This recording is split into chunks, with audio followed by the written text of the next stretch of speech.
लोग कहते होंगे ये तो पागल है, इन पे तो ज़्यादा पैसा है, ज़्यादा समय है, समय भी फालतू है, पैसा भी फालतू है, इसलिए लगा रहे। लोग यही कहते हैं, क्योंकि कुछ लोग हैं जो ना तो करते हैं और ना तो करने देते हैं। कुछ लोग हैं ना तो जीते हैं और ना ही जीने देते, उनकी आदत ही ये है। लेकिन हम भी कई बार कहते हैं, जब लोग कहते हैं कि पागल हैं, तो हम भी कहते हैं भैया इस दुनिया में एक भी समझदार बता दो, एक भी समझदार बताओ तो सही।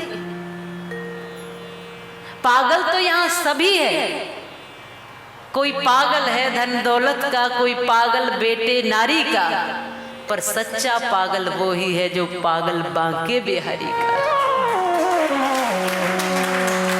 कोई नाम के पीछे पागल, कोई पदवी के पीछे पागल, कोई प्रतिष्ठा के पीछे पागल, कोई धन के पीछे, कोई नारी के पीछे, कोई औलादों के पीछे, कोई अपने अपने तरीके से पागल तो सभी हैं, लेकिन जो बांके बिहारी के लिए पागल है वही असली पागल है।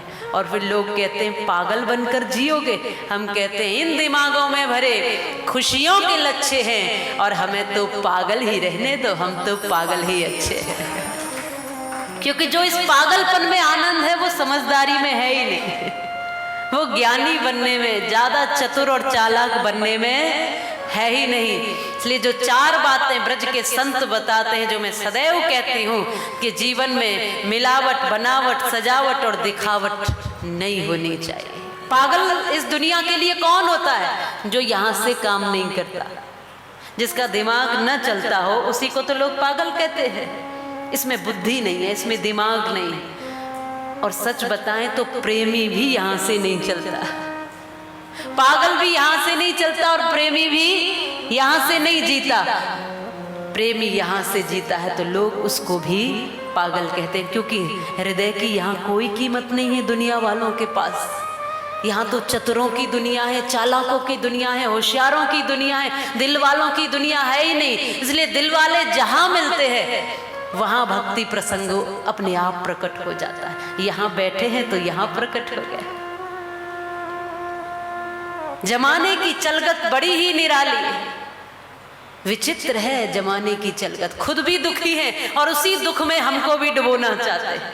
खुद फंसे हैं उसमें हमें भी फंसाना चाहते हैं। हम तो फंसे ही हैं, तुम भी फंसो आकर। कहते ना शराबी मित्र शराब पीना सिखाई देता है। मैं यहाँ बैठ गया तो तू अच्छी जगह क्यों बैठता है? तू भी यहीं बैठ, तभी तो मित्रता पूरी होगी। तुझे मेरी सौगंध है, एक घूंट तो ले ले। यही होता है। तो संत भी फिर जब वो जहां बैठते हैं वहीं बिठा कर छोड़ते हैं, फिर वो भी तुम्हें कहीं का छोड़ेंगे नहीं। बोलो बांके बिहारी लाल की। ये वो अमृत है जो सदैव बरस रहा है, जो संतों ने बरसाया है।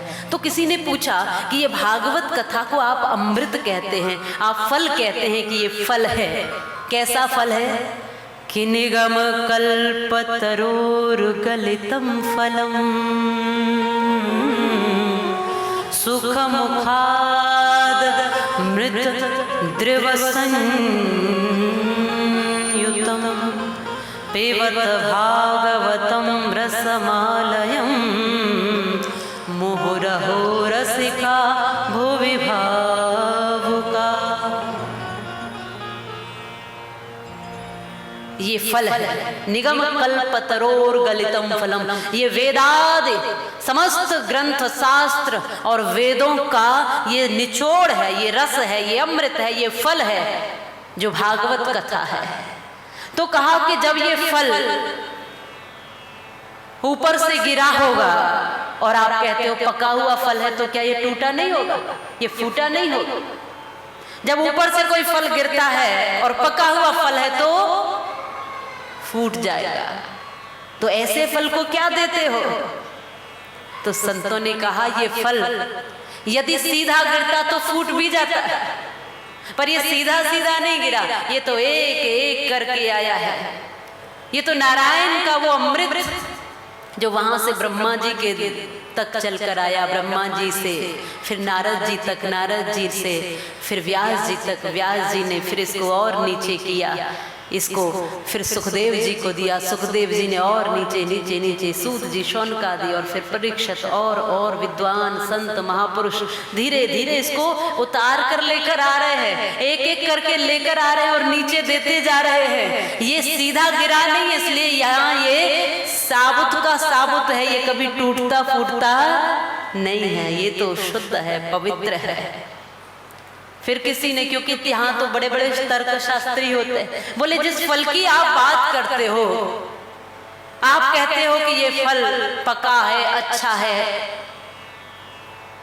लेकिन यदि ये फल खट्टा हुआ तो ये खट्टा भी तो हो सकता है। खट्टे फल को कोई खाता है क्या भला?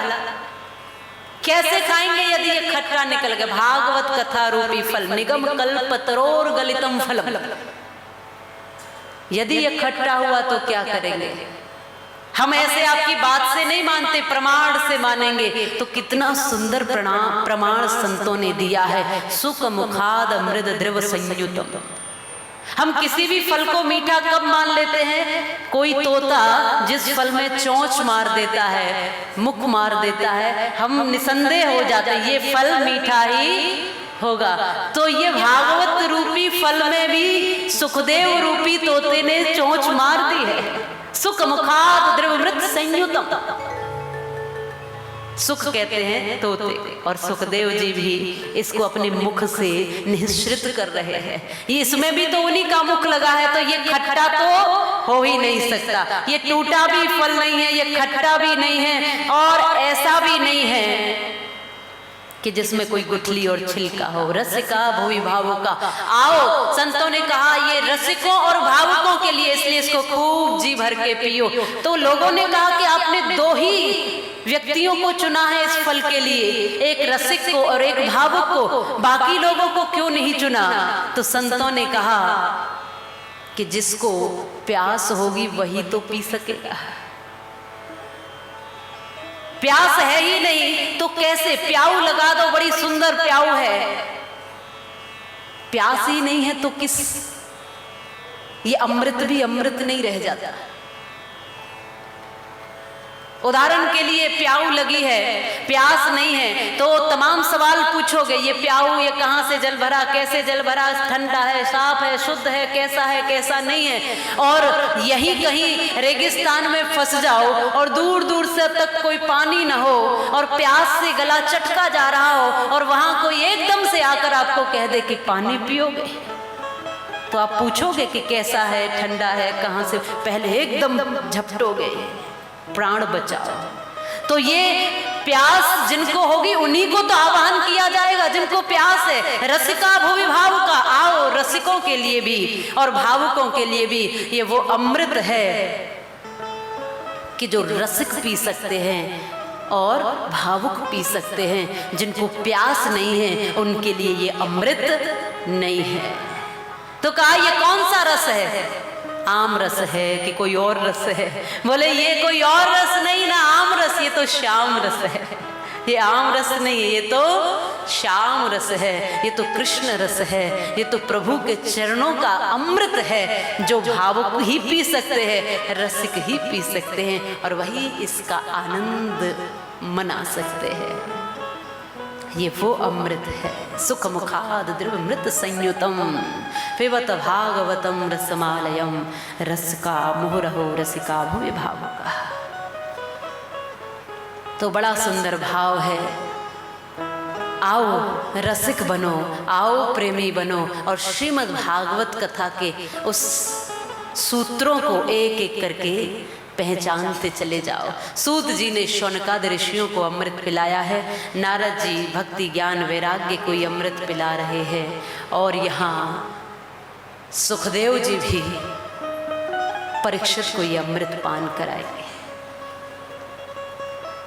व्यास जी ने ये ऐसा अमृत हमें दिया है जिससे हम तृप्त ही नहीं, जिससे हम अमर भी हो जाते। केवल पेट ही नहीं भरता, मन ही नहीं भरता, आत्मा ही तृप्त नहीं होती, जीवन जन्म जन्मांतर तक हमारे कल्याणकारी बन जाते हैं। और निश्चित रूप से सौभाग्यशाली है वो एक एक व्यक्ति जो इस अमृत को किसी न किसी रूप में, श्रोता के रूप में, यजमान के रूप में, परीक्षित के रूप में, जिस भी रूप में पी रहा है वो सौभाग्यशाली है। और मैं ये मानती हूँ पूरा पूरा लोगों का जीवन निकल जाता है, एक बार कथा सुनने का अवसर नहीं मिलता।